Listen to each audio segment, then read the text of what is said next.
হাদিকে যারা হত্যা করলো তারা সফল না হাদি সফল? আসতে কয় যুবকেরা, সফল কে? এবার একটু গোড়া থেকে আসি। হযরতে মূসা আলাইহিস সালামকে ফেরাউন নাই কষ্ট দিছে, কিন্তু মূসা সফল না ফেরাউন না সফল?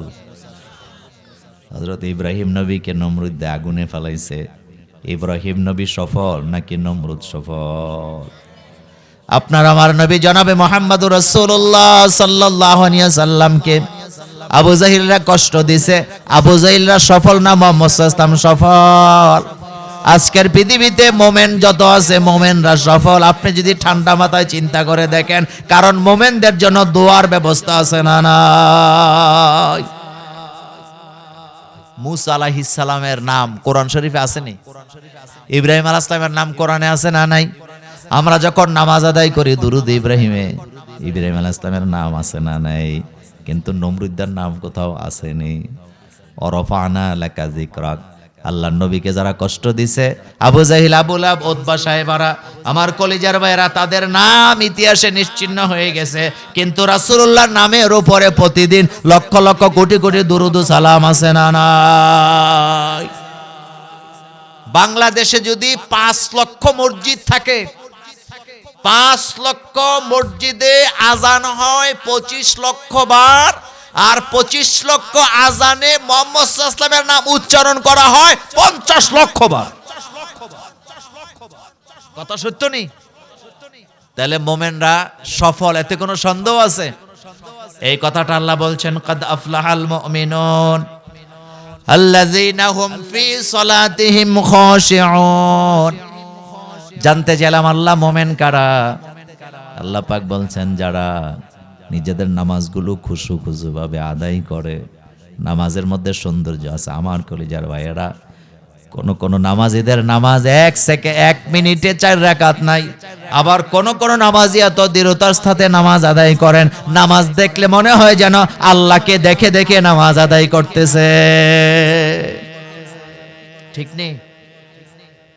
নামাজ, সালাত, আল্লাযীনা হুম আনিল লাগবি মুরিদুন। এরপরে আল্লাহ পাক বললেন মুমিন তো তারা যারা বেহুদা কোনো কাজকর্ম করে না, এমন কোনো কাজ, বেফাস কাজ করে না যেই কাজ এর কোনো রেজাল্ট নাই, এই কাজ মুমিনরা কখনো করতে। আমার কলেজার ভাইয়ারা, গ্রামে গ্রামে, মহল্লায় মহল্লায় ক্লাব ঘরের নামে ঘর বানায়া ওটার ভিতরে ক্যারাম বোর্ড সাজাইয়া টাকা দিয়া জুয়া খেলে, এমন ক্যারাম বোর্ড আমাদের এই এলাকায় নাই। আসতে কইলেন কেন? গ্রামে গঞ্জে যে ছোট্ট ছোট্ট দোকানগুলো আছে, ওই দোকানগুলো এক একটা দোকান এক একটা গিবত সেন্টার। কথা কয় না? কি সেন্টার? আরো জোরে বলেন। আপনাদের এই এলাকায় নাই। কথা বলতে বলতে বলতে বলতে মুখ দিয়া ফেনা চলে আসে। আচ্ছা বলেন তো, দোকানে কি হালকা জিকির হয়? ওয়াজ মাহফিল হয়? তো কি হয় বলেন তো? কি হয়? মানুষের কল্যাণে কাজ হয়? সারা দিন বসে বসে গীবত করে, গীবত চর্চা, পরনিন্দা, পরচর্চা। রাসূল সাল্লাল্লাহু আলাইহি ওয়াসাল্লাম নিজের অপরাধ খুঁজতে বলছে না আরেকজনের অপরাধ খুঁজতে বলছে? খুঁজিনি। অথচ দোয়াই কুনুত আমরা যখন পড়ি, দোয়াই কুনুতে কি সুন্দর করে বলি, আল্লাহুম্মা ইন্না নাস্তাঈনুকা।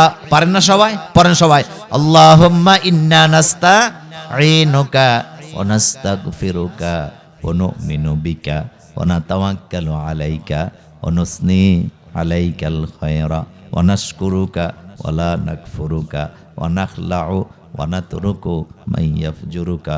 আল্লাহুম্মা ইয়্যাকা না'বুদু ওয়া লাকা নুসাল্লি ওয়া নাসজুদু ওয়া ইলাইকা নাসআ ওয়া নাখফিদু ওয়া নারজু রাহমাতাকা ওয়া নাখশা আযাবাকা ইন্না আযাবাকা বিল কুফফারি মুলহিক। এখানে সারা দিনের রিপোর্ট আল্লাহর কাছে জমা দেয় বান্দা যখন ভিতরে নামাজ পড়ে। এই রিপোর্টটা এখানে আছে না? না। আল্লাহুম্মা ইন্না নাস্তাঈনুকা। সাহায্য কার কাছে চাই? জোরে কর না। কিছু কিছু মুরব্বি আছে দোকানে না গেলে পেটের ভাত হজমই হয় না। এই দোকানগুলা এক একটা গিবত সেন্টার।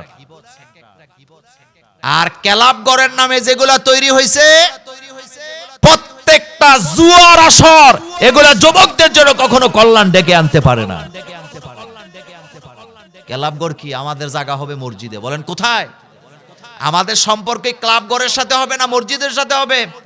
আমাদের সম্পর্ক কি দোকানের সাথে হবে না আল্লাহর ঘরের সাথে হবে? নামাজটা পড়েই চলে যায় দোকানে, ঘুম থেকে উঠে চলে যায় দোকানে, চা খায়। আর কি ধরনের কথা যে বলে আল্লাহ ছাড়া কেউ জানে না। ইদানিং কিছু পণ্ডিত বাইর হইছে, যদি বলেন যে চলো না একটা মাহফিল করাই, কয় মাহফিল করায় কি লাভ? মানুষ তো হেদায়েত হয় না। তা আপনাদের কাছে জিজ্ঞেস করি, হেদায়েতের মালিক কি মোল্লারা না আল্লাহ? হেদায়েত কে দেয়? নবীদেরকে আল্লাহ হেদায়েতের মালিক বানায় নাই। আল্লাহ পাক বলছেন, হাবিব আমি আপনাকে হেদায়েতের মালিক বানাই না। ইন্নাকা লা তাহদি মান আহবাবতা ওয়ালাকিন্নাল্লাহ ইয়াহদি মাইয়াশা। হাবিব আপনি চাইলেই তো যারে তারে ভালোবাসা দিয়ে হেদায়েত দিতে পারবেন না। হেদায়েতের চাবিটা কার কাছে? হেদায়েতের চাবি আল্লাহর কাছে। এই যে এত বড় বিশাল মাহফিল, বিশাল প্যান্ডেল, 20 কিলোমিটার দূর থেকে গাড়ি ভাড়া দিয়ে মাহফিলে আসছেন, এমন আল্লাহর বান্দা এখানে আছে না নাই? আবার বাড়ির কাছে মাহফিল, এখনো আসতে পারে নাই, এরকমের কপাল পোড়াও আছে। মোমেন কখনো বেহুদা সময় নষ্ট করে না। বরফ যেমন গলে যায়, সকালবেলা বরফ বিক্রেতা বরফ নিয়ে বাজারে বসে আছে, যত তাড়াতাড়ি বিক্রি করতে পারবে তত তাড়াতাড়ি তার পুঁজিটা উঠে আসবে। বিকাল পর্যন্ত যদি বসে থাকা লাগে, বরফ যদি বিক্রি করতে না পারে, তাহলে পুঁজি আসে না গেছে? আমাদের হায়াত হলো বরফের মতো। সুবহানাল্লাহ পড়েন। এজন্য আল্লাহ আমাদেরকে সময়ের দাম দেওয়ার জন্য একটা সূরা শেখাচ্ছেন, ওয়াল আসরি পড়েন সবাই, ওয়াল আসরি ইন্নাল ইনসানা লাফি খুসরি ইল্লাল্লাযীনা আমানু ওয়া আমিলুস সলিহাত ওয়া তাওয়াসাউ বিল হাক্কি ওয়া তাওয়াসাউ বিস সাবরি। আল্লাহ পাক বলছেন ওয়াল আসর, সময়ের কসম, সময়ের কসম, ইন্নাল ইনসানা লাফি খুসরি, সমস্ত মানব জাতি, সব মানুষেরা লসে আছে। ইল্লাল্লাযীনা আমানু, কিন্তু যারা ঈমান আনছে, ও আমিলুস সলিহাত, আমলে সলে করছে, তাদের কোনো লস নাই। কারণ তারা ব্যবসা করে কার সাথে? যারা ঈমান আনলো, যারা আমলে সলে করলো, তাদের কি নাই? কোনো লস নাই। কারণ ব্যবসাটা হইছে কার সাথে? এই কথাটা আল্লাহ পাক বলছেন, কাদ আফলাহাল মুমিনুন, মুমিনরা সফল, আল্লাযীনা হুম ফি সলাতিহিম খাশিউন, যারা খুশু খুশু ভাবে নামাজ আদায় করে, ওয়াল্লাযীনা হুম আনিল লাগবি মুরিদুন, যারা বেহুদা কোনো কাজকর্ম করে না। মোমেন যেটা করে তার অর্থ আছে, তার রেজাল্ট আছে। কারণ আমরা যে আমল করি, আমাদের আমল ভালো হোক আর মন্দ হোক, সবটারই বদলা দিবেন কে? ফামাই ইয়ামাল মিসকালা যাররাতিন খায়রান ইয়ারা ওয়া মাই ইয়ামাল মিসকালা যাররাতিন শাররান ইয়ারা। আমি ভালো করলে আল্লাহ আমারে ভালো দিবে, হোক সেটা যাররা পরিমাণ। আমি যদি মন্দ কাজ করি, আল্লাহ আমাকে সেটাও বুঝায় দিবেন, হোক সেটা যাররা পরিমাণ। কাউকে রাস্তা দেখায় দিছেন, সওয়াব আছে না নাই? আপনি কাউকে ভালো পরামর্শ দিলেন, কি দিলেন? পরামর্শ দুই প্রকার। বলেন কয় প্রকার? একটা হলো কুবুদ্ধি আর একটা সুবুদ্ধি। আমাদের সমাজে পয়সা ছাড়া কুবুদ্ধি পাওয়া যায়, এরকম আছে নি? আছে। বাইয়ে বাইয়ে ঝগড়া লাগায়, কথা বললে কষ্ট পাবেন। আমি নিজে অসুস্থ, কথা বলতে কষ্ট হয়, তারপর একটু বলি। আমাদের সমাজে কিছু মুরব্বী আছেন, সর্দার মাতাব্বর টাইপের। উনি ইচ্ছা করলে বাড়ি বাড়িতে ঝগড়া লাগিয়ে রয়েছে, এটা মিঠাই দিতে পারে। উনি ইচ্ছা করলে ঝামেলাটা মিঠাইতে পারে, কিন্তু ইচ্ছা করে উনি মিঠায় না। এরকম আছে নি? উনি চোখের সামনে দেখতেছেন অন্যায় হচ্ছে, উনি ইচ্ছা করলে মুরব্বী হিসাবে অন্যায়ের প্রতিবাদটা করতে পারে, কিন্তু ইচ্ছা কইরা করে না। এরকমের মুরব্বী আমাদের সমাজে আসেনি।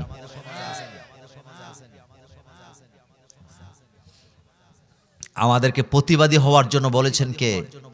মুহাম্মাদুর সাল্লাল্লাহু আলাইহি ওয়াসাল্লাম। এই যে সমাজে বেহুদা কাজকর্ম হচ্ছে, আপনাদের এই এলাকায় সম্ভবত গাঁজা টাজা খাওয়াই না লোক নাই, আসতে কয় আসেনি? জুয়া আসেনি? জুয়ার আসর আসেনি? কবে বন্ধ হবে? কবে বন্ধ হবে? আজকে আরেকজনের ছেলে জুয়া খেলে আপনার কাছে মজা লাগে, 2 দিন পরে আপনার ছেলেটাও জড়ায় যেতে পারে। আরেকজনের সন্তান নেশা করে, আপনি ক্ষমতা থাকার পরও বাধা দেন না, অপেক্ষা করেন, আপনার ছেলেটাও সমাজ ব্যবস্থার কারণে নেশার সাথে যুক্ত হয়ে যেতে পারে। রাসূল বলছেন, মান রাআ মিনকুম মুনকারান ফালিয়ুগাইয়িরহু বিয়াদিহি। তোমরা যখন দেখবে তোমাদের সমাজে কোনো অন্যায় কাজ হচ্ছে, তোমাদের দায়িত্ব হলো অন্যায় কাজে মানুষকে কি দেওয়া? বাধা দেওয়া। বাধা দেয়া, বাধা তো দেই না, মাথাটা নিচু করে চলে যায়। একটা সময় ছিল প্রত্যেক গ্রামের মুরব্বীদেরকে যুবকেরা আজরাইলের মতো ভয় পাইতো, ঠিক নেই? একটা সময় ছিল চাচা জেঠারা যেই রাস্তায় দাঁড়ায় থাকতো, বাতিজারা ওই রাস্তা দিয়ে হাঁটতো না। আর এখন চাচা জেঠার সামনে বাতিজারা সিগারেট টানে। এরকম বেয়াদব আসেনি? মানুষে মানুষই মনে করে না, মুরব্বীদেরকে সম্মান করে না, ছোটদেরকে স্নেহ করে না, আদর করে না। রাসূল বলছেন, তারা আমার দলের অন্তর্ভুক্ত হতে পারে না, এরা আমার উম্মত না। রাসূল বলছেন, যারা মুরব্বীদেরকে সম্মান করে না, যারা ছোটদেরকে স্নেহ করে না, তারা আমি নবী মুহাম্মদ সাল্লাল্লাহু আলাইহি ওয়াসাল্লামের উম্মত হতে পারে না। আমরা আমাদের সমাজ ব্যবস্থাটাকে নষ্ট করে দিচ্ছি। যুবকগুলাকে, সমাজকে পরিচ্ছন্ন রাখার জন্য যুবকদের ভূমিকা জরুরি। যেই গ্রামের যুবকরা ভালো হয়ে যায়, ওই গ্রামটা ভালো হয়ে যায়। যেই এলাকার যুবকরা ভালো, ওই এলাকাও কি ভালো। আপনি দেখেন না, ঢাকা ইউনিভার্সিটির অবস্থা আগে কি ছিল আর এখন কি হয়েছে? একদল সাদিক কায়েমদের মতো একদল লোকেরা, কোরআনওয়ালা যুবকেরা পুরা ঢাকা ভার্সিটির চিত্রকে তারা পাল্টে দিয়েছে। গত 20 বছর যাবত ঢাকা ইউনিভার্সিটির মসজিদের সংস্কারের প্রয়োজন হয় নাই, কারণ বয়েতে যুবকেরা ঢাকা ভার্সিটির মসজিদে নামাজ আদায় করতে যায় নাই। এখন মসজিদে মুসল্লির জায়গা হয় না, যার কারণে এখন মসজিদের সংস্কার করা জরুরি হয়ে গিয়েছে। কথা সত্য নি? আরো জোরে বলেন, সত্য নি? এখন মসজিদে কার্পেট লাগে, এখন মসজিদে কি লাগে? কার্পেট লাগে। এখন মসজিদে এসি লাগে, কারণ নামাজি সংখ্যা বাড়ছে না কমছে? গতকালকে এক যুবক বলতেছিল, ঢাকা ইউনিভার্সিটিতে আগে কি বলে, রাগ ডে, কি ডে? রাগ ডের নামে কত লাঞ্ছিত অপমানিত ছেলেরা হয়েছে। দায়িত্ব যদি কোরআন ওলারা নেয়, 10 বছর সময় দিয়ে দেখেন, বাংলাদেশটা জান্নাতের বাগানে পরিণত হবে ইনশাআল্লাহ।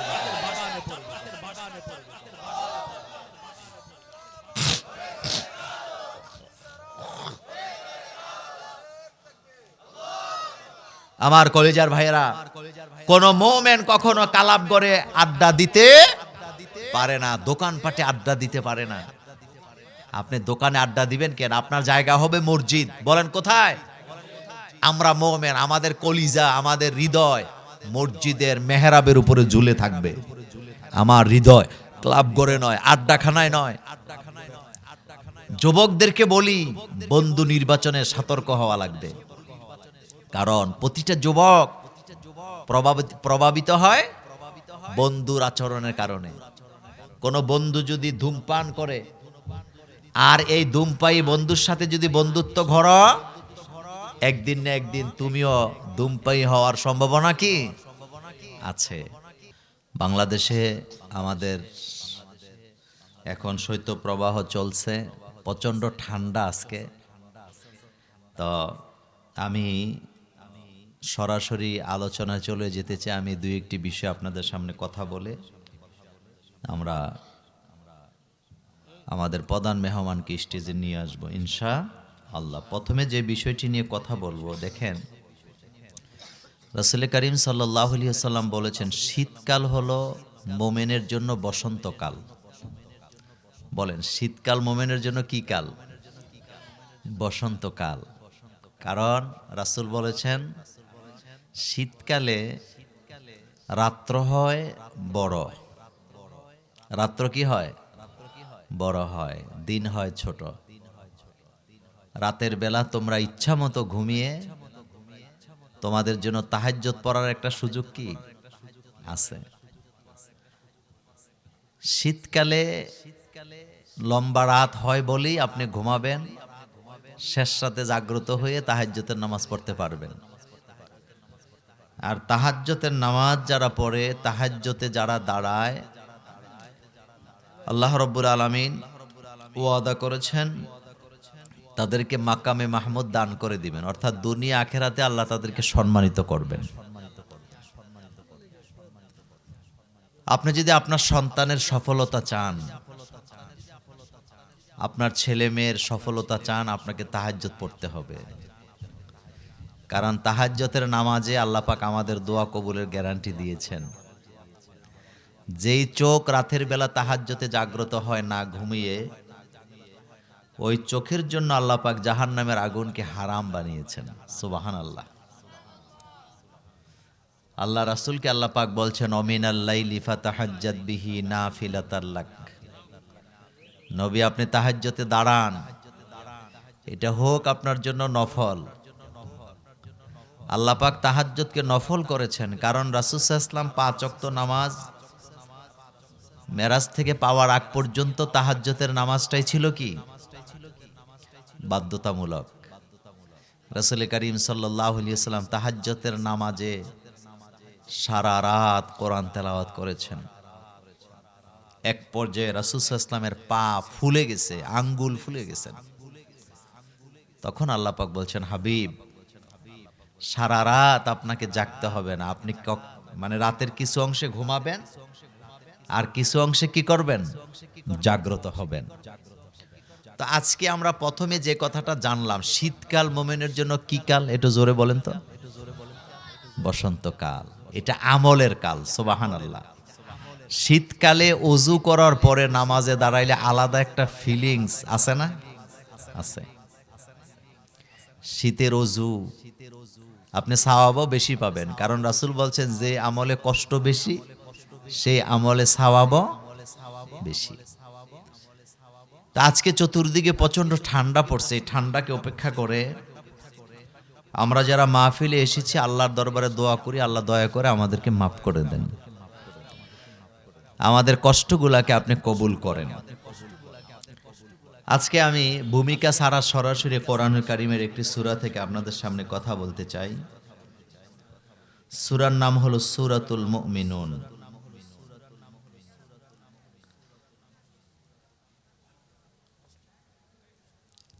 এই সূরাটি আল্লাহ রাব্বুল আলামিন মুমিনদেরকে সান্ত্বনা দেওয়ার জন্য নাযিল করেছেন। সুবহানাল্লাহ। কি দেওয়ার জন্য নাযিল করেছেন? সান্ত্বনা। মুমিনরা যাতে অস্থির হয়ে না যায়, বিপদে মুসিবতে যেন তারা ধৈর্যহারা না হয়। আল্লাহ পাক শুভ সংবাদ দিচ্ছেন, তোমাদের জন্য বিজয় বেশি দূরে না। তো যে কোরআনুল কারীম আল্লাহ পাক আমাদেরকে দান করলেন, সেই কোরআন যতগুলো আসমানি কিতাব আছে, সর্বশেষ কিতাব হচ্ছে কোরআনুল কারীম। আর কোরআনই একমাত্র আসমানি কিতাব যেটাকে মোকাম্মল বলা হয়েছে। ভবিষ্যতে আর শরীয়তের কোনো দরকার নাই। কোরআন আল্লাহ কেন নাযিল করলেন? আল্লাহ পাক বলছেন, তাহা মা আনজালনা আলাইকাল কোরআনা লিতাশকা। আমি কিতাব নাযিল করছি নবী, আপনি ক্লেশে পড়ে যাবেন, আপনি ক্ষতিগ্রস্ত হবেন, দুশ্চিন্তায় পতিত হবেন, এই জন্য আমি কোরআন নাযিল করি নাই। কোরআন আমি নাযিল করেছি মানুষের ভাগ্যের পরিবর্তন করার জন্য। আমার কলেজের ভাইয়েরা, কোরআন যখন নাজিল হতে শুরু হলো, রাসূল করিম সাল্লাল্লাহু আলাইহি ওয়াসাল্লাম মক্কায় জন্ম নেওয়ার পরে মক্কাতে তিনি বড় হলেন। মক্কায় তার কোনো শত্রু ছিল না। প্রত্যেকটা লোকেরা মুহাম্মদ সাল্লাল্লাহু আলাইহি ওয়াসাল্লামকে আল আমিন বলে ডাকতে শুরু করলেন। বিশ্বাসী, জীবনে কোনোদিন একটা মিথ্যা কথাও বলেন নাই। যতদিন কোরআন আসে নাই ততদিন রাসূলুল্লাহর কোনো শত্রু মক্কায় ছিল না। হেরা গুহা থেকে কোরআনের বাণী নিয়ে যেদিন থেকে রাসূল মক্কায় প্রবেশ করলেন, কোরআনের দাওয়াত দিতে শুরু করলেন, সেদিন থেকে মক্কা নগরীর সমস্ত নেতারা, শিক্ষিত লোকেরা রাসূলের বিরুদ্ধে চলে গেল। এটার দ্বারা প্রমাণ হয় ব্যক্তি মুহাম্মদ সাল্লাল্লাহু আলাইহি ওয়াসাল্লামের শত্রু কেউ ছিল না। আল্লাহর কোরআনের কারণেই মুহাম্মদ সাল্লাল্লাহু আলাইহি ওয়াসাল্লামের সাথে তাদের শত্রুতা আছে না নাই। আজও বাংলাদেশে যারা কোরআনের কথা বলে, কোরআনের হক কথাগুলি বলে, যে ইমামেরা, খতিবেরা মিম্বরে দাঁড়ায় কোরআনের আইনের কথা বলে, তাদের শত্রু আজও বাংলাদেশে আছে না নাই। তারাবি নামাজে হাফেজ সাহেব তেলাওয়াত করতেছেন, আস-সারিকু ওয়াস-সারিকাতু ফাকতাউ আইদিয়াহুমা। তারাবি নামাজে হাফেজ সাহেব তেলাওয়াত করতেছে, মুসল্লিরা শুনতেছেন, কারো কোনো কথা নাই, কেউ বিরোধিতা করে না, যেহেতু আরবিতে করতেছে। কিন্তু এই শব্দটাই আবার যখন মিম্বরে দাঁড়ায়া ইমাম সাহেব বাংলা করে দিচ্ছে, আস-সারিকু ওয়াস-সারিকাতু ফাকতাউ আইদিয়াহুমা। চোর যদি চুরি করে ধরা পড়ে, হোক সেটা চোর হোক সেটা চুরনি, উভয়ের হাত কেটে দাও। এখন অনেকে মনে মনে কয় হুজুর বোধহয় রাজনীতিক ওয়াজ শুরু করে দিছে। এমন বোকা মুসলমানও বাংলাদেশে আছে না নাই? আরবিতে তেলাওয়াত করলে কারো কোনো শব্দ নেই, যেহেতু বুঝে না। কিন্তু কোরআনের বাংলা যখনই করা হয়, কোরআনের বাংলা যখনই শোনানো হয়, তখন মনে করে হুজুরা রাজনীতি করে। এমন মুসল্লি আমাদের সমাজে আছে না নাই? অথচ কোরআনের কোন আয়াতকে আপনি বাদ দেওয়ার কোনো সুযোগ নাই, পুরা কোরআন আপনাকে মানতে হবে। বিশ্ব নবীকে আল্লাহ বলছেন, আলিফ লাম রা কিতাবুন আনজালনাহু ইলাইকা লিতুখরিজান নাসা মিনাজ যুলুমাতি ইলান নূর। নবী, কিতাব আপনার প্রতি নাযিল করেছি, লিতুখরিজান নাসা মিনাজ যুলুমাতি ইলান নূর, যাতে করে মানব মণ্ডলীকে অন্ধকার থেকে আলোর পথ দেখাতে পারেন। কোরআন ছাড়া হেদায়েত পাওয়ার কোনো সুযোগ নেই। কোরআন যাদের কাছে আছে, হেদায়েত তাদের কাছে আছে না নাই? কোরআন মানুষকে ভদ্র বানায়, নম্র বানায়। আমি মাঝে মধ্যে বলি, মাদ্রাসায় কোরআন পড়ানো বাধ্যতামূলক আছে বলে মাদ্রাসার ছাত্র ছাত্রীদের আচরণ আর কলেজ ইউনিভার্সিটির ছাত্র ছাত্রীদের আচরণের মধ্যে পার্থক্য আছে। আমার কলেজার ভাইয়েরা, এই কোরআন আসছে মানুষকে আলোর পথ দেখাবার জন্য। বিশ্ব নবীকে আল্লাহ বলছেন, হাবিব, আমি আপনার প্রতি কিতাব নাযিল করেছি মানুষকে আলোর পথ দেখাবার জন্য। লিতুখরিজান নাসা মিনাজ যুলুমাতি ইলান নূর, মানব মণ্ডলীকে অন্ধকার থেকে আলোর পথ আপনি দেখাবেন। বিশ্বাস করেন, কোরআন ছাড়া মানব জাতিকে সোজা করা যায় না।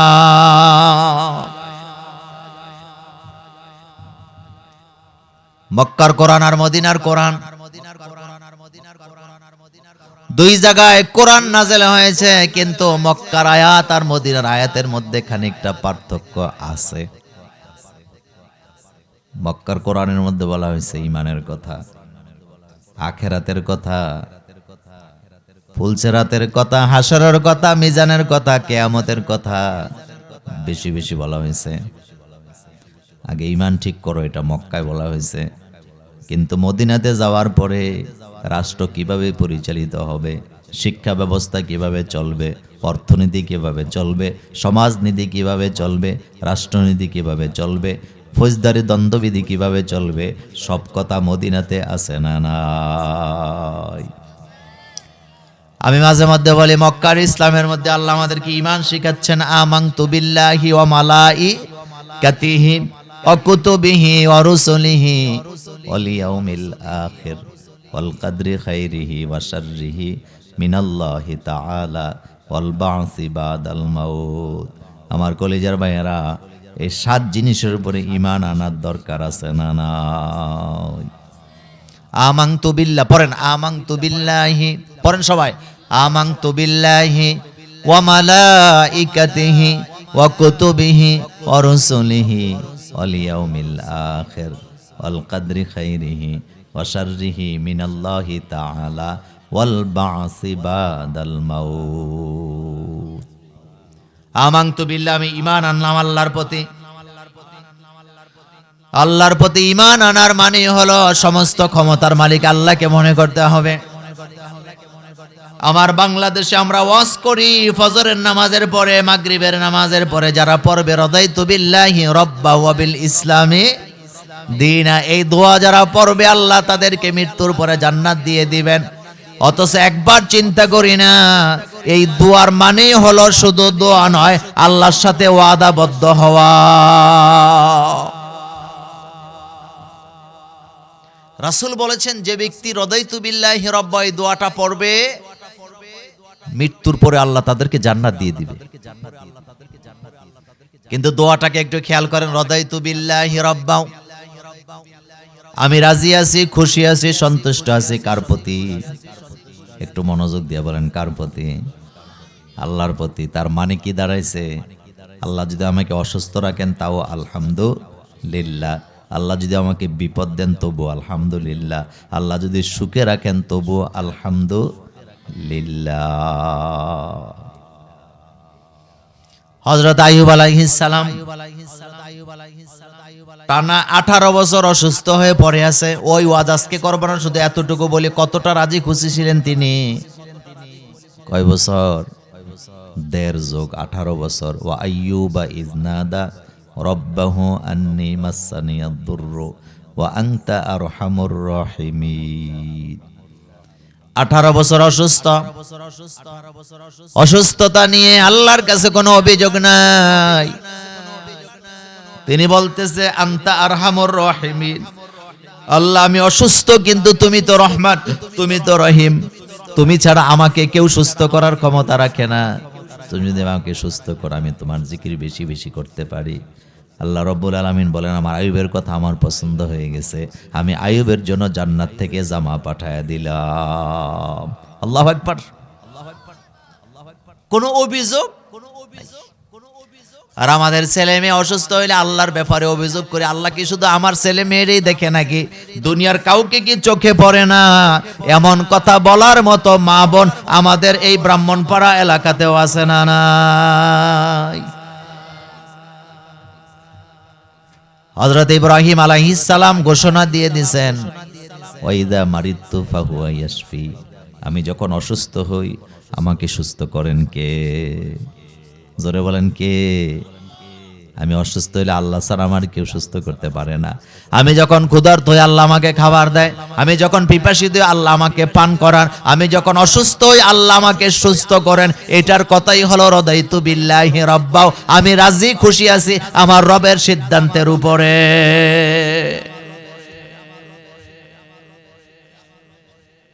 রব বলেন তো আমাদের রবকে? রুবুবিয়ত। আমরা যখন রুহের জগতে ছিলাম আল্লাহ পাক আমাদের প্রশ্ন করেছিলেন, আলাস্তু বিরব্বিকুম, আমি কি তোমাদের প্রভু নই? আমি কি তোমাদের রব নই? কলু বালা, সবাই এক বাক্যে স্বীকার করেছিলাম, অবশ্যই আপনি আমাদের রব।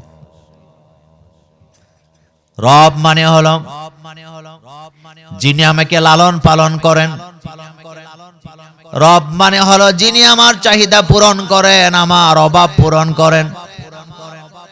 রব ছাড়া কারো নামে মান্যত করা যায় না, রব ছাড়া কারো নামে জীবন দেওয়া যায় না, জান দেওয়া যায় না, কুরবানিও করা যায় না, মান্যত করা যায় না। অথচ মুসলমানের সন্তান হইয়া রবকে বাদ দিয়া মাজারের নামে মান্যত করে এমন মুশরিকও বাংলাদেশে আছে না নাই? মান্নত হবে কার নামে? একটু মনোযোগ দেন। আপনি একটা বাড়ি বানাইছেন, বাড়িতে মাটি ফেলছেন, আপনি একটা পেঁপে গাছ লাগাইছেন, আপনি কি লাগাইছেন? তো পেঁপে গাছ লাগানোর পরে আপনি এটাতে পানি ঢালছেন। জমিনের মালিক আল্লাহ, বাড়ি বানছেন আপনি, পেঁপে গাছ লাগাইছেন আপনি, পানি ঢালছেন আপনি, গাছ বড় হইছে, এখন পেঁপে ধরছে। পেঁপে দিছে কে? জোরে কর না। আল্লাহ। খেয়াল করেন, জমিন আল্লাহর, বাড়ি বানাইছেন আপনি, পেঁপে গাছ লাগায়া সেবা যত্ন করছেন আপনি অথবা আপনার স্ত্রী, আপনার ছেলে মেয়েরা। মাঝখান থেকে পেঁপে যখন ধরছে, নিয়ত করে কয় প্রথম পেঁপেটা ল্যাংটার মাজারে দিয়া দেবো। কথা কর না কেন? বলেনি? আচ্ছা এবার আপনি বলেন, এই যে পেঁপে গাছে পেঁপে ধরলো, ল্যাংটার এখানে কোনো ভূমিকা আসেনি? আসতে কয়, ল্যাংটার কোনো ভূমিকা আছিল? ভূমিকা কার? এগুলা চলেনি বাংলাদেশে? হাঁসের বাচ্চা একটা লালন পালন করছে, পান্তা ভাত খাবারের পরে যেগুলা অবশিষ্ট ছিল সবগুলা হাঁসেরে খাওয়ায় খাওয়ায় বড় করছে। এবার হাঁসের পেটে ডিম দিছে কে? আসতে কয়। কিন্তু প্রথম ডিমটা যখন পারছে, নিয়ত করে বাবা হুজুর রে দেমো, এমন মুশরিকও বাংলাদেশে আছে না নাই? তো হাঁসে যে ডিম দিল, বাবা হুজুরের এখানে ভূমিকাটা কি ছিল?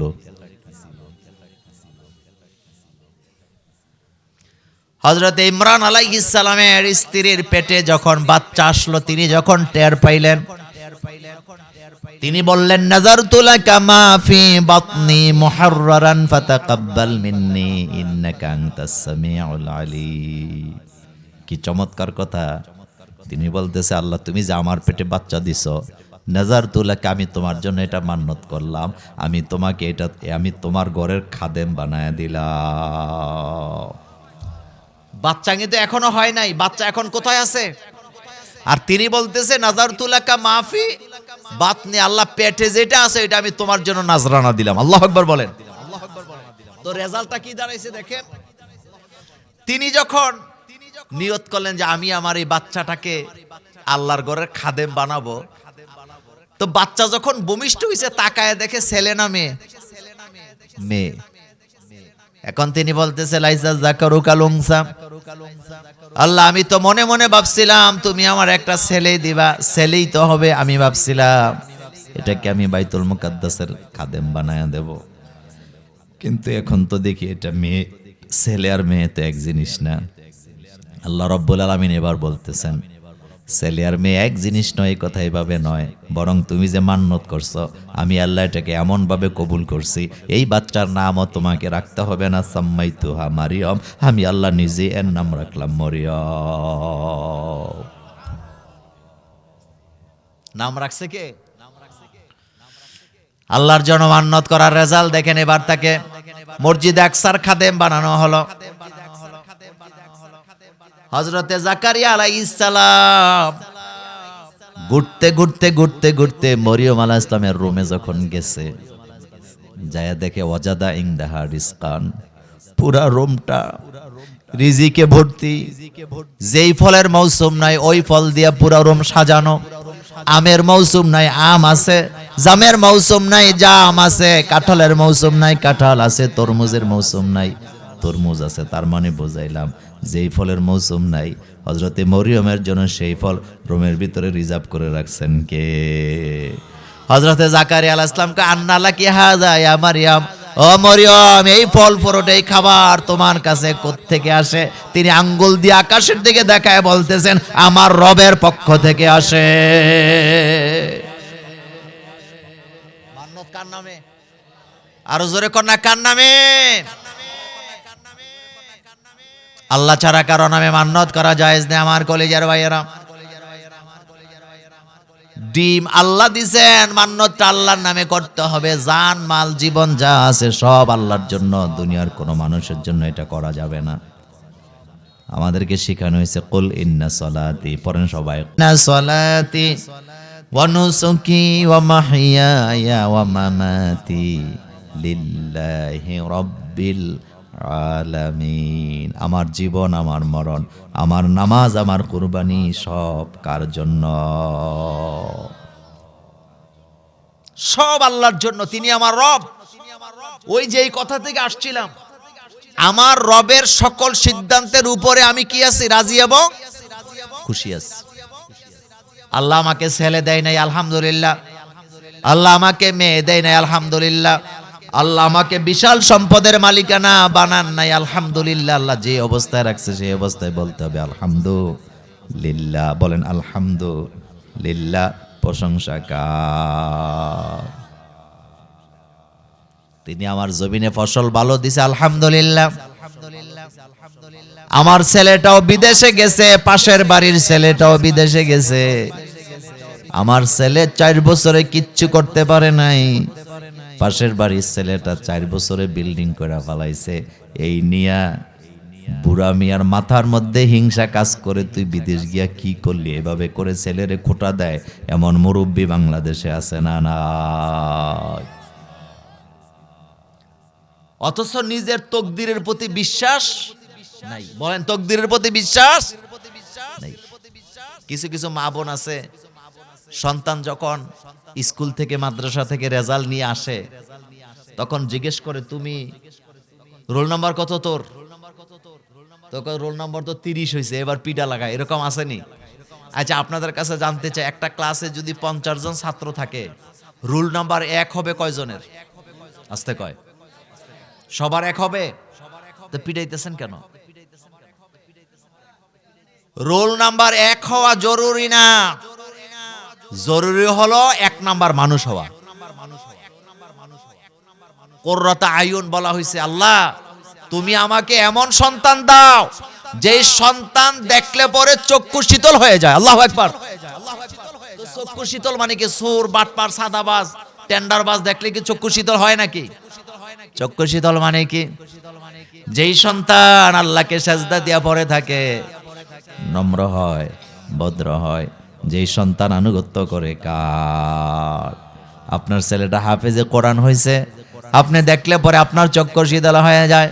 আপনার গ্রামের একটা ছেলে অনেক বড় আলেম হয়েছে, ভদ্র নম্র, তারে দেখলে চক্ষু শীতল হয় নাকি হয় না? এটাকে বলা হয়েছে কুররাত আইন। চোখ কি হয়ে যায়? শীতল হয়ে যায়। সুবহানাল্লাহ।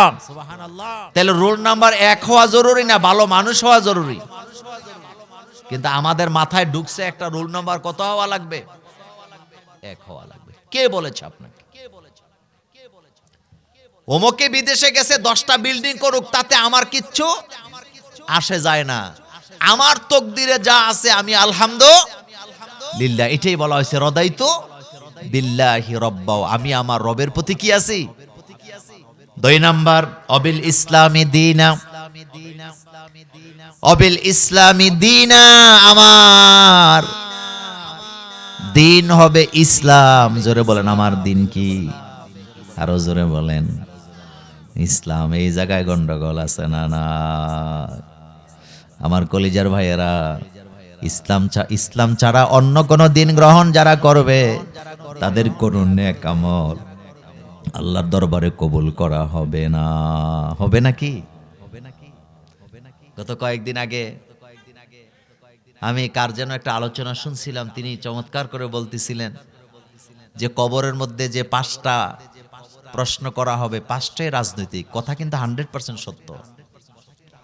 এই যে আপনি দোয়া করতেছেন, রাদাইতু বিল্লাহি রাব্বা ওয়া বিল ইসলামি দীনা, আমি দিন হিসাবে কি গ্রহণ করলাম? ইসলাম। বলেন কি?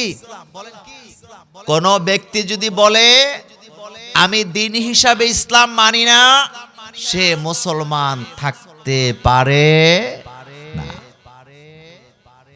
কোনো সুযোগ নাই। কারণ আল্লাহ বলছেন ইন্নাদ দীনা ইনদাল্লাহিল ইসলাম। আমার কাছে মনোনীত বিধান হলো কি? ইসলাম। আল ইসলামু হাক্কুন অল কুফরু বাতিলুন, আল ইসলামু নূরুন অল কুফরু যুলুমাত। ইসলাম, ইসলাম ছাড়া কোনো কিছু যদি মানেন, আপনার কোন নেক আমল আল্লাহর দরবারে কবুল হবে না। হযরত ইব্রাহিম আলাইহিস সালাম, হযরত ইব্রাহিম আলাইহিস সালাম এই কথাটা আমাদেরকে শিক্ষা দিয়ে গেছেন, আল্লাহ ছাড়া কারো দিকে মুখাপেক্ষী হওয়া যাবে না। ইন্নী ওয়াজ্জাহতু, পড়েন সবাই, ইন্নী ওয়াজ্জাহতু ওয়াজহিয়া লিল্লাযী ফাতারাস সামাওয়াতি ওয়াল আরদা হানিফা ওয়া মা আনা মিনাল মুশরিকিন। ইন্নী ওয়াজ্জাহতু ওয়াজহিয়া লিল্লাযী, আমি আমার চেহারাকে ঘুরায় দিলাম কার দিকে? আল্লাহ ছাড়া কারো দিকে মুতাওয়াজ্জু হওয়া যাবে না। আমার ভাইয়েরা, হযরত ইব্রাহিম আলাইহিস সালাম মুতাওয়াজ্জু হইছে কার দিকে? আল্লাহ পাকের দিকে। আমার দেশে মুরিদেরা যখন পিশাবের হাত ধরে তাওবা করে, আমি তখন কষ্ট পাই এই জিনিস দেখে। আল্লাহরে বাদ দিয়া পিশা বুজুরে কলবের দিকে মুতাওয়াজ্জু হয়ে থাকে। কোন মুমিন আল্লাহ ছাড়া কারো দিকে মুতাওয়াজ্জু হতে পারবে না। এমন কি আমরা যে কাবার দিকে ফিরে নামাজ আদায় করি, বলেন তো আমরা কি কাবার গোলামি করি না কাবার মালিকের গোলামি করি? কথা জোরে কর না। ফালিয়াবুদু রাব্ব হাযাল বাইত, আল্লাহ পাক বলছেন ফালিয়াবুদু রাব্ব হাযাল বাইত, এই ঘরের মালিকের গোলামি করতে হবে, ঘরের গোলামি করার কোনো সুযোগ নাই। হযরত ইব্রাহিম আলাইহিস সালাম আল্লাহর দিকে মুতাওয়াজ্জু হইছে। আমরা যখন পশ্চিম দিকে ফিরে নামাজ আদায় করি কিবলামুখী হইয়া, আমরা কিন্তু কাবাকে সেজদা দেই না, অথবা কাবার দিকেও আমরা মুতাওয়াজ্জু হই না। আমরা মুতাওয়াজ্জু হই কার দিকে? আল্লাহ পাকের দিকে।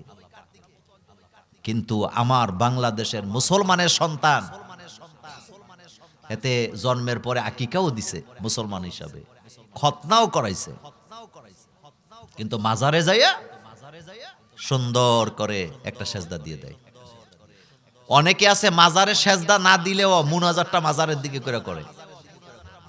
আমি গত 1-2 বছর আগে বাইজিদ বুস্তামির যেই মাজার যেটাকে বলে, এখানে তো বাইজিদ বুস্তামি নাই, আপনি গুগলে সার্চ দিলে পাবেন। ওনার মাজার হলো ইরানে। এখন ওখানে যাওয়ার পরে দেখলাম একটা গাছের মধ্যে হাজার হাজার সুতা বাঁধা রাখছে। ভাই আপনি এখন চার্জ দেন, গুগলে পেয়ে যাবেন। একজন খাদেম এখানে বসা, আমাদেরকে দেখার পরে তারা তাকায় আছে। জিজ্ঞেস করলাম এই গাছের মধ্যে সুতাগুলো কেন বাঁধা হয়েছে? ডাইরেক্ট জবাব, এই গাছের মধ্যে সুতা বাঁধলে নাকি মনের বাসনা পূর্ণ হয়। যেই মহিলা গর্ভবতী হয় না, সেই মহিলা কি হয়? গর্ভবতী হয়। এই আকীদা যারা পোষণ করে, বলেন তো তাদের ঈমান আছে না গেছে? আমরা চাইবো কার কাছে? আল্লাহর কাছে। তাওবার যে বিষয়টা বলছিলাম, তাওবা আমরা করি কার কাছে? আমার জীবনে অপরাধ হয়েছে, আমি মাপ চামু কার কাছে? হযরত আদম আলাইহিস সালাম তিনি মুনাজাত করছে কার কাছে? রব্বানা যালামনা, পড়েন সবাই, রব্বানা যালামনা আনফুসানা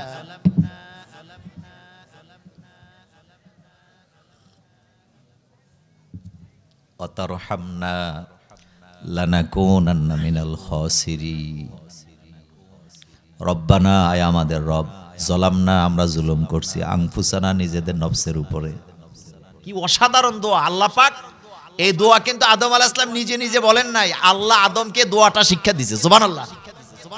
এই দোয়া আদম আলাইহিস সালামকে কে শিক্ষা দিয়েছেন?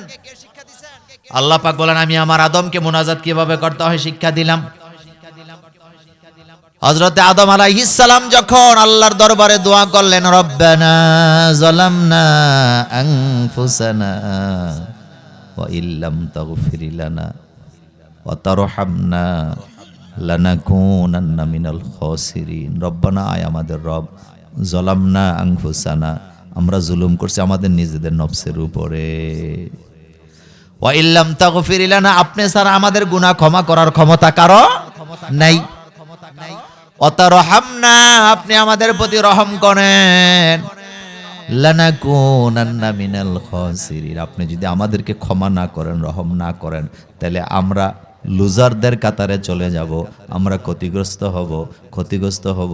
এই কথা আদম আলাইহিস সালামের মুনাজাতের ভিতরে আছে না নাই? মুতাওয়াজ্জু বলেন, কার দিকে মুতাওয়াজ্জু? তো অবিল ইসলামী দীনা, দিন হিসাবে ইসলাম ছাড়া অন্য কিছুকে কবুল করা যাবে না। আল-ইয়াওমা আকমালতু লাকুম দীনাকুম, আল্লাহ পাক বলছেন তোমাদের জন্য আমি দিনকে পরিপূর্ণ করে দিলাম। কিয়ামত পর্যন্ত তোমাদের জন্য নতুন কোনো আইন কানুন দিনের দরকার হবে না। কিয়ামত পর্যন্ত পৃথিবীতে যত মানুষ আসবে সবার জন্য ইসলামকে আল্লাহ পরিপূর্ণ করে দিয়েছেন, দিন বিধানকে পরিপূর্ণ করে দিয়েছেন। আমার কলিজার ভাইয়েরা, ইসলাম ছাড়া যে মানুষ শান্তি পাবে না, এই চিন্তা, এই ফিলিং বর্তমান দেশের সবার মধ্যে আছে না নাই? 54 বছর হয়েছে দেশ স্বাধীন হয়েছে। কয় বছর? 54 বছরের ইতিহাসে হিন্দুরা, খ্রিস্টানেরা, চাকমারা, আল্লাহর কোরআনের আইন বাংলাদেশে কায়েম হোক 54 বছরের মধ্যে একবারও হয় নাই। শুধু এই বছরই হয়েছে। হিন্দুরা, খ্রিস্টানেরা, বৌদ্ধিস্টেরা সবাই চায় বাংলাদেশে কোরআনের আইন চালু হোক। কথা সত্য নেই? তারেক জিয়া বাংলাদেশে আসলেন, যেই বক্তৃতা দিলেন এয়ারপোর্ট থেকে আইসা, বক্তৃতাটা আপনারা শুনছেন তো? বক্তৃতার মধ্যে সাফ জানায় দিছে,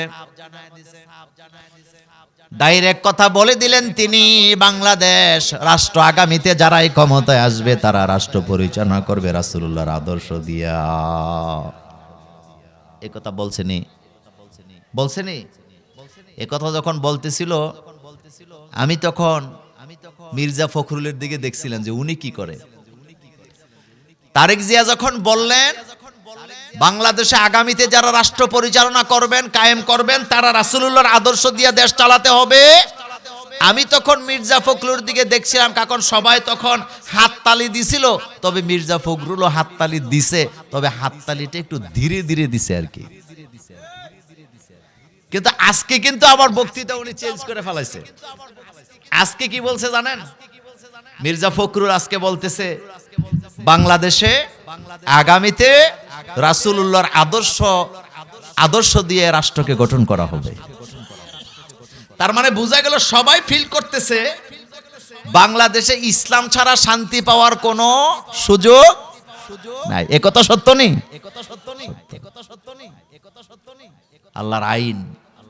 আল্লাহর আইন ছাড়া সমাজে শান্তি প্রতিষ্ঠা করা যায় না। আমার কলিজার ভাইয়েরা, রাসূলুল্লাহ সাল্লাল্লাহু আলাইহি ওয়াসাল্লাম তিনি সাহাবায়ে কেরামকে এবং রাষ্ট্রের জনগণকে যে শান্তির রাষ্ট্র উপহার দিয়েছিলেন, তার মূলনীতি ছিল কোরআন। বলেন কি ছিল? কোরআন। আমার দেশে অনেকে পাগল হয়ে গেছে যে এখানে কি ইসলাম বিজয় হবে। আজকে আমি আপনাদের সামনে একটা কথা বলি। আমি খুব অসুস্থ, আপনারা দেখতেছেন, কথা বলতে আমার কষ্ট হয়, তবুও কয়েকটা কথা বলে যায়। প্রথম কথা হলো, বাংলাদেশে কোরআনের বিজয় হবে ইনশাআল্লাহ। হয় আমাকে নিয়ে, না হয় আমাকে ছাড়া, কিন্তু বিজয় কেউ ঠেকাতে পারবে না। আপনি বলবেন মোল্লা ভাই বিজয়টা হবে কবে? আপনি নিশ্চিত থাকেন, এই পৃথিবীতে আল্লাহ পাক যেই জাতিকে বিজয় দান করেন, 1 মিনিট আগেও তারা জানে না যে তাদের বিজয় আসবে। আবার যাদের ধ্বংস হবে, যারা পরাজিত হবেন, তারা 1 মিনিট আগেও জানে না যে একটু পরে তারা পরাজিত হবেন।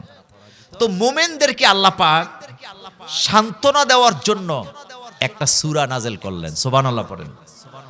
সূরাটা আমি ডাইরেক্ট আলোচনায় চলে যাই আমার কলিজার ভাইয়েরা। আল্লাহ রাব্বুল আলামিন মুমিনদেরকে বলছেন, কাদ আফলাহাল মুমিনুন, মুমিনেরা সফল। জোরে বলেন, কারা সফল? যারা ঈমান আনে, যারা মুমিন তারা সফল। তার মানে বোঝা গেল যারা ঈমানের কাতারে নাই তাদের জীবনের সফলতা বলতে কিছু নেই। মুমিনেরা বাঁচলেও লাভ, মুমিনেরা মরে গেলেও লাভ। আল্লাহ পাক এখানে বলছেন কাদ আফলাহাল মুমিনুন। কদ আফলাহা এটা মাজির সিগা, ভবিষ্যতে বিজয় হবে আল্লাহ কিন্তু এই কথা বলেন না। আল্লাহ বলেছেন মুমিনরা সফল। তার মানে হলো হযরতে আদম নবী থেকে নিয়ে আজকে পর্যন্ত কিয়ামত পর্যন্ত যত মুমিন আছে সবার কথা এখানে বোঝানো হয়েছে। সবার জন্য বিজয়, সবার জন্য সফলতার ঘোষণা দিবেন কে? আচ্ছা একটা কথা বলেন তো,